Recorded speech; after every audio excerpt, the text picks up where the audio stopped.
Now, given that we're talking, because I shall try to focus on the late Middle Ages as required, I shall try to place things within the context of quite a magnificent and rich legacy of 1,300 years, displaying impressive stylistic plurality.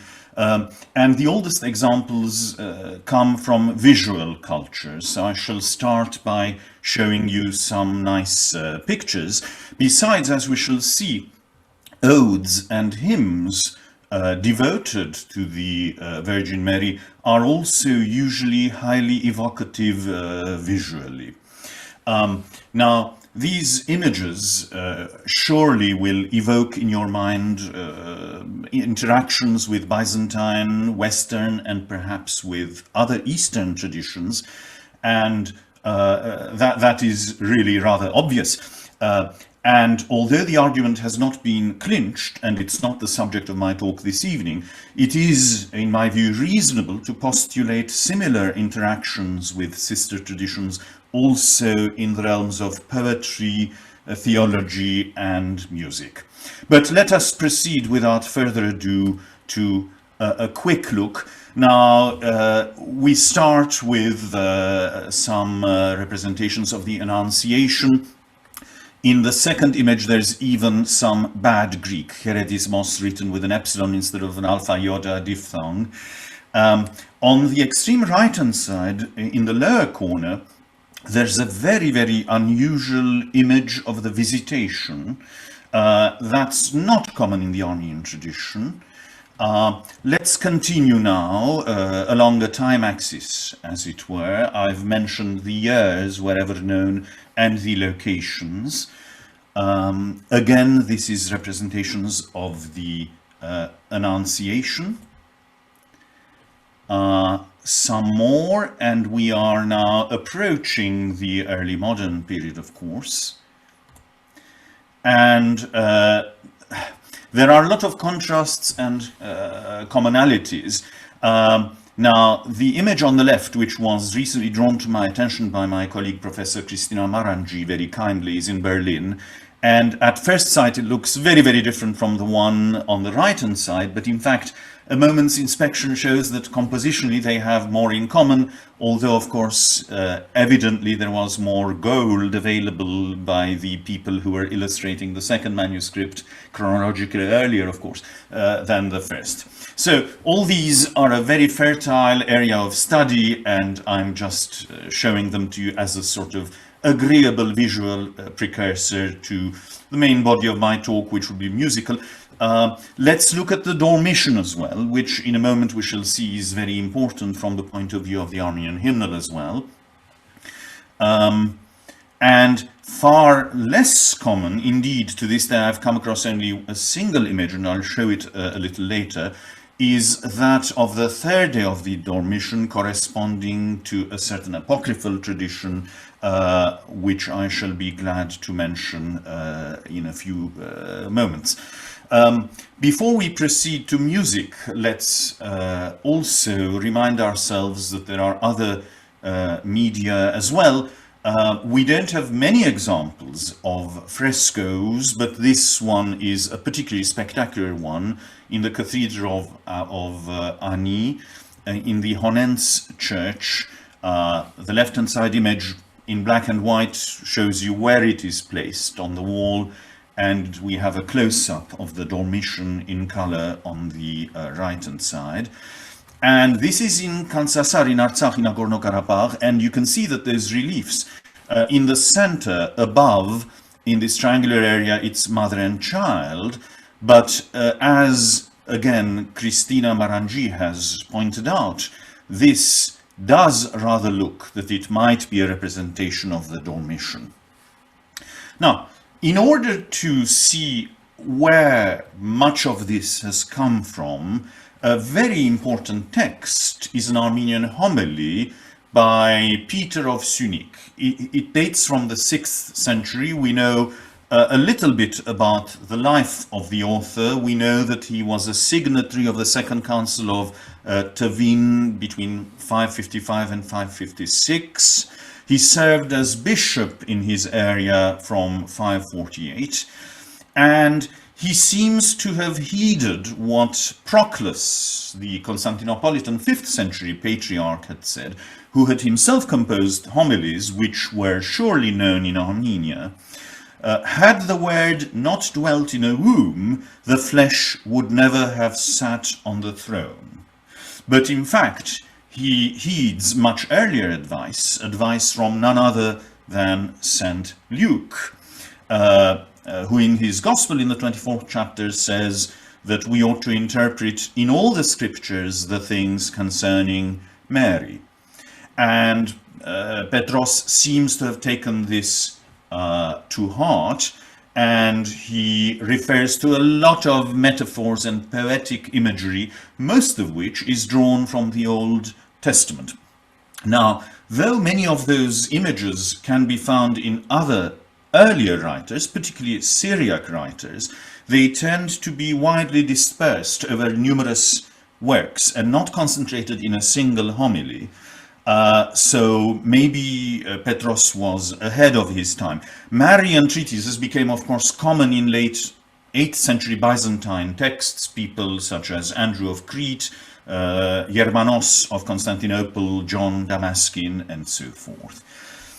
And the images that he mentions are numerous. I've just selected a handful. Mary, the God-bearer, the Mother of God, is paradise planted by God. She's a pleasant vineyard. She's the burning bush that was not consumed. She's the rock that poured forth water. She's a golden urn or pitcher. She's a vessel of fragrant incense, and so on. Now, I made a list of all these and then looked at my canonical Armenian hymnal, and I located one by one occurrences of these and found that the vast majority of Petros's expressions found in his homily are reflected in the hymnal. I even counted them. Some could be found as many as 30 times, others appeared only once. But of course the hymnal also features some expressions not found on his list, because some hymnographers chose to be more original. I will present to you now 4 different items. 3 of them are hymns: Unfading Flower, Saint Mary, O Golden Pitcher, and Sunrise Superior to the Sun, and an ode, which is a paraliturgical item that is not part of the hymnal, called Wondrous Song. So let us start with the first of these. Unfading Flower, I'll just try to translate a little bit. O unfading flower, uncondemned scion. She's uncondemned as opposed to Eve, who was condemned. Sprung upwards from the root of Jesse, Isaiah proclaimed thee in advance as being the receptacle of the Spirit of the 7 graces. This is Septem Partibus Lucens from Isaiah chapter 11. God-bearer and virgin, we magnify thee. Now, this hymn is very, very interesting liturgically, because it is used both in the Divine Liturgy as a prandy hymn, as a midday hymn, as a hymn that is associated with lunchtime, on the first day of 3 of the Assumption, but it also serves as a prandy for the Divine Liturgy on the 5th day of the Nativity, and it serves as a hymn for Vespers on day 9 following the Nativity. It belongs to the category of hymns which in the Armenian tradition are known as Magnificats, because they are preceded by the incipit Magnificat anima mea Dominum quotation from Luke, and they are all devoted to the Virgin Mary. The Numations, this is one of the best sources on the extreme right-hand side. It's a pre-1305 codex that was commissioned by the Cilician Armenian king Hetum II, and you can see that this is very unusual. Well, perhaps you cannot tell it is unusual, but you must believe me when I say that it's unusual, having inspected a good many of those, in that it has this preponderance of these long diagonal lines, perhaps displaying different angles of inclination.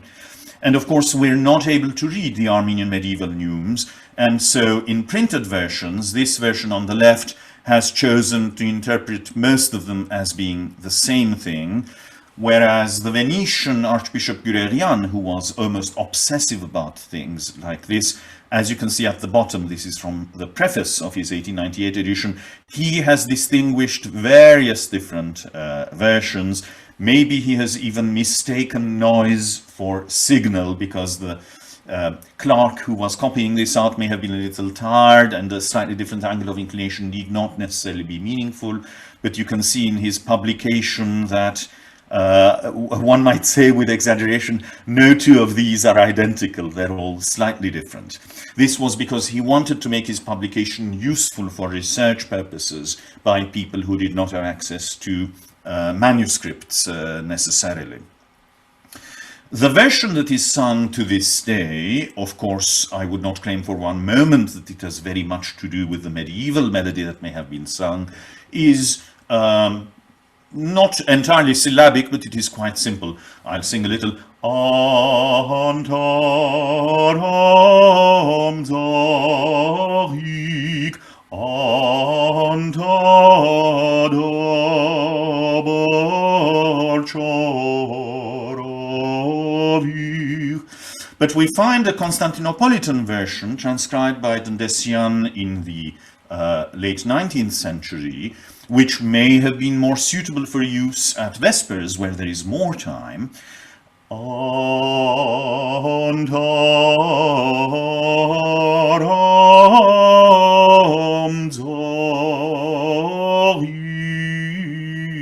And so on. It's a little more melismatic, but it is merely an elaboration of the first melody, or maybe the first melody is a simplification of this second. But what is a fascinating discovery is that the very same words could be pressed into service to be sung during the preparation of the gifts in the course of a divine liturgy. And therefore here we have only a single stanza. It starts from the bottom of the left-hand side page, but it is so very melismatic that even a couple of words take quite a few lines.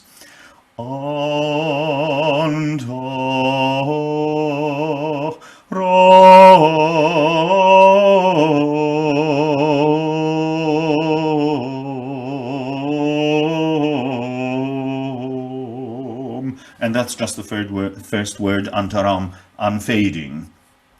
Now, let's continue to another very interesting hymnographer, a woman. She was Haig Utidjian. She was very celebrated. She was the sister of Bishop Stephen of Syunik, who is known not least as a translator into Armenian of the Corpus Areopagiticum in a somewhat Hellenizing style. And it seems that this hymnographer, she was famed for her beauty, and therefore in teaching young monks she had to do so behind a curtain so as not to inspire her pupils in an inappropriate manner. And only one stanza of her hymn has reached us, and it has become somehow appended to the end of a hymn devoted to Saint Nicholas. There would have been other stanzas, almost certainly. Nowadays, this hymn is sung from the middle of Lent at Compline on Wednesday evenings, and the text is, O Saint Mary, golden pitcher, Ark of the Testaments, who grantedst the bread of life from on high to our famished nature, ever intercede with him for the expiation of our sins. My third example is an ode by the 10th century mystic Saint Gregory of Narek, who 6 years ago was declared a doctor of the Universal Church. And this is now completely original, different from the rather formulaic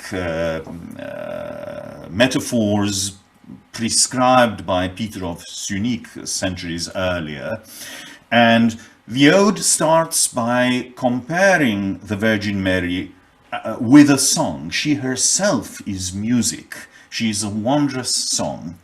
But there is a second part to the ode, which in later manuscripts appears as a separate piece, as an antiphon to the first, in which she is described in a very direct and perhaps daring way for her beauty. Her eyes, sea beside sea, overflowing with abundant smiles in the morning, as two flashing suns. This is one of the most reliable manuscripts known to me, and I hope you can see my second arrow. That's where her eyes, sea beside sea, which can be sung as an independent ode, and that's the beginning of it. As you can see, certain syllables are densely numerated. Tradition has it, as you can see in these rather later, in this later manuscript on the right-hand side, or the prayer scroll on the left-hand side, St. Gregory is believed to have had a vision on the shore of Lake Van, beholding the Virgin Mary with the infant Jesus on her lap on the island of Arder, which still exists.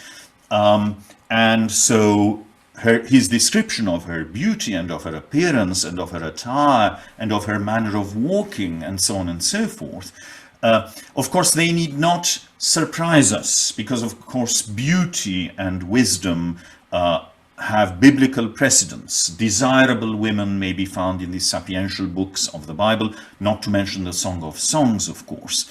And the Virgin Mary personifies the church. She represents the church in both senses, both as the building and as the community of the faithful. And she is a picture for the reed sapling. The reed sapling is Christ. But this also has some other overtones, because in the Armenian tradition, the pagan god Vahakan has been described as being born as a smoking and flaming reed. So this immediately harks back to the birth of a pagan god, a very jarring analogy, but one which surely would not have been lost on contemporary readers or listeners.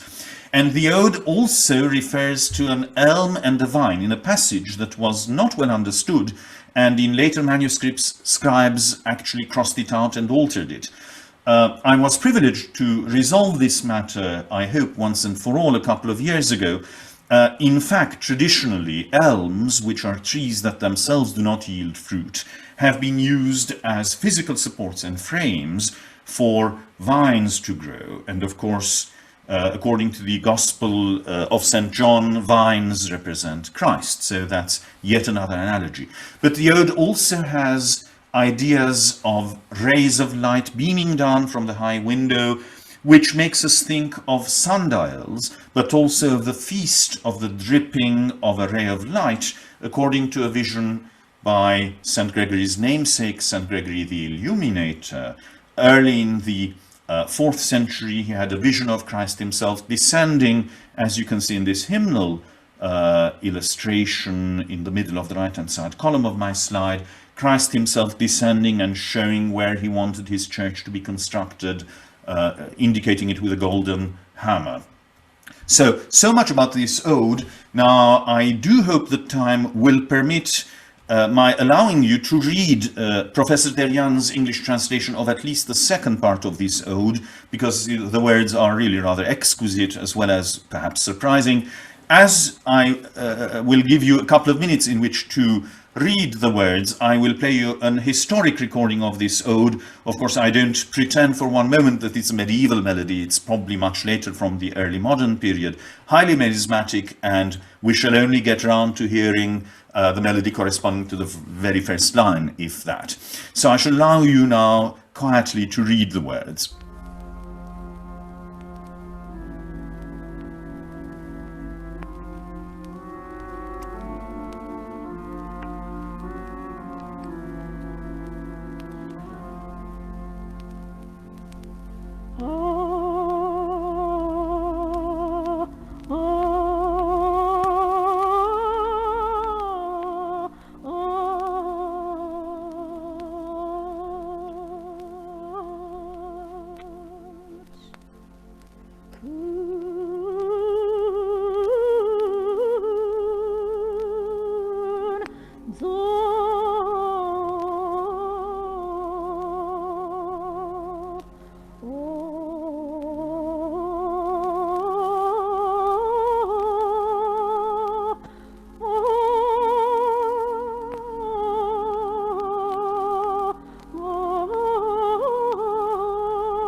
I'm afraid we have to pass on to my next example, which is a later hymn, Sunrise Superior to the Sun.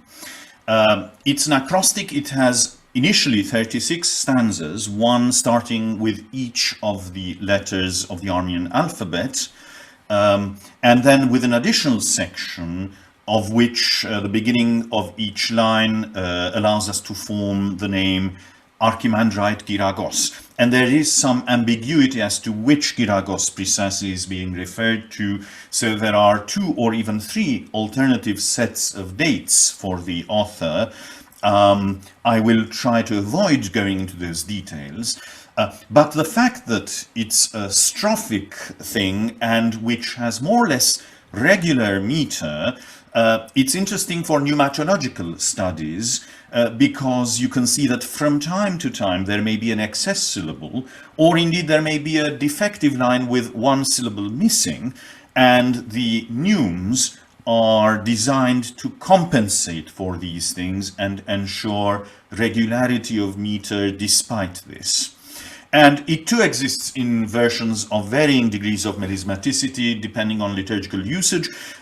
Liturgical use is a little uncertain. I could tell you according to the church calendar when it is to be sung, but it has the subtitle Hedevaksharagan, which can either mean that it ensues the proper canon, which may already have been in existence, so that this was something added to it, or it may mean that it is to be sung whilst walking. And there are testimonies from living memory that in fact the hymn may have been sung in the darkness outdoors with people holding candles and lamps and walking this hymn as they proceeded to the orchard in the vicinity of the church to bless the grapes, because of course grapes are served on the feast of the Assumption of the Mother of God in the Armenian tradition. So the more melismatic version may well have been suitable for such a procession. The 2 versions I have here go something like this. Are velker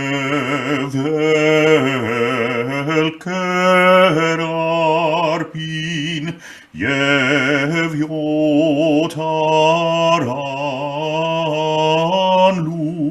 lusadin. But if you remember that you have to sing more than 36 of those, you can see why the faster and syllabic version may be attractive. It goes like Gadar yald norenutiam ko iher griner martutiam, and so on and so forth. You can see this is from a 1328 Cilician manuscript hymnal. You can see it in its entirety. The hymn cannot be found in the King Hetum manuscript. Either it did not yet exist then, or even if it existed, it had not been incorporated. And here is Vartabed, that means Archimandrite, and Kyrakos, the Archimandrite, of whose identity we are still rather uncertain. Now, the text is really very, very exciting, and it refers to choirs of angels and of virgins singing at the grave during the Dormition. And this brings me back to the images of the Dormition. There are at least 2 apocryphal events that are described in this hymn. Given that the author had over 36 stanzas, he had sufficient space to include these things. The first one involves St. Peter being amazed and perhaps a little scared, questioning Christ, what is going on, and Christ answers and explains. And the second apocryphal event referred to in the hymn, which I have found in this Vienna hymnal manuscript, which in fact was here in Prague at the Strahov Monastery at one of my exhibitions not very long ago on display. This is very, very rare, but it refers to a tradition referred to in this hymn, whereby on the 3rd day of the Dormition, St. Bartholomew, who had, alas, been unable to be in Jerusalem himself during the burial of the body of the Virgin, arriving 3 days later, very much wished to pay his respects So the sepulchre was opened at his request, and all the gathered apostles found that in fact the body was not there, but there were these lovely flowers exuding a beautiful fragrance instead. And you can see this scene depicted here. Now, what about, and now we have finally arrived at the late medieval period as required, but what about the subsequent development? Marian devotion was becoming more and more extensive in the Armenian church tradition, perhaps the influence of contacts with the Roman Catholic Church through the Crusades and subsequent contacts with Dominican missionaries, I'm not sure, but more and more Magnificat hymns were composed. We still have only 55 of them, but during the time of Catholicos, that's the title of the head of the Armenian Church, Gregory VII Anavarzezi, who was in office from 1293 to 1307, Magnificats, which had hitherto been sung only on Sundays, became used daily at matins. And also interpolations into the canon of the day, which again were confined to Dominical feasts, became more common by the early 15th century, and these interpolations, in addition to hymns from Pentecost, hymns for repose, hymns for the Holy Cross, also included hymns for the Mother of God. So this perhaps testifies to an intensification of Marian devotion. By way of an epilogue, given that we discussed one ode, and that was by St. Gregory of Narek, 10th century, he seems to have stimulated a flurry of composition. Of course, later authors do not necessarily display the same high caliber as St. Gregory of Narek did. But what is amazing is that such odes continued to be composed well into the 18th century, even early in the 19th century. And I know of two particular examples from Constantinople, the first of which is still sung in churches there. It conforms to an Ottoman structure. It has been composed to fit in the form of Ottoman instrumental classical music, remarkably enough. But it is to Christian words devoted to the Virgin Mary, and it is sung in churches.